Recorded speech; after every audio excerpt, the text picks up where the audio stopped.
හොරෙක් සහ තක්කඩියෙක් නොවන්නේ නම් දේශපාලඥයෙකුට පොහොසතෙක් විය නොහැක. හොඳට මතක තියාගන්න. කොහේ හරි දේශපාලඥයෙක් දැක්කොත් ඌගාව ලොකු වාහන තියෙනවා නම් ගෙවල් තියෙනවා නම් කවුද? දෙකෙන් එකයි. එක තක්කඩියේ එහෙම නැත්නම් හොරෙක්. අපේ ගෙවල් බලන්නකො පිටි.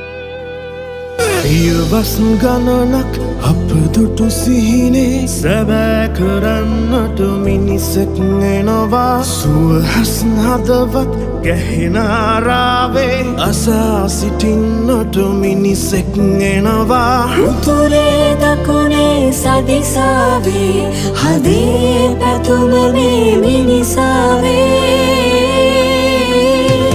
අද මොනවා නැගිටිනවා හතරට නැගිටිනවා උදේ තාමත් රස්සාවට යනවා හැමදාම අවුරුදු ගාණක් උදේ 4ට නැගිටිනවා දැන් උසස් පෙළ ඉගෙන ගන්න ටියුෂන් වලට මාසෙකට රුපියල් 30000ක් විතර වුණ සන්නස්කල මහත්තයෝ විද්‍යා විෂයන් ඉගෙන ගන්න එයා ගුරුවරයා එයාගේ පඩිය මදි මට කීයක්වත් හම්බෙන්නේ නැහැ එයා තනියම මේ දුක දරාගෙන වැඩ කරගෙන යනවා මං කොහේ හරි රටවටේ ගියාම අපේ සහෝදර සහෝදරියන් දෙන මොනවා හරි ආල් ටිකක් පොල් ටිකක් ආදී වශයෙන් විවිධ දේවල් ගෙදරට ගෙනල්ලා දාන්න.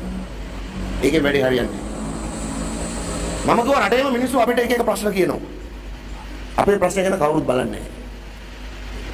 බලන පිරිසක් ඉන්නවා. මම කිව්වා නෑදෑය මිත්‍රයෝ ඉන්න එකෙක්වත් මාසෙකට රුපියල් 1000ක්වත් දෙන්න අහන්නේ.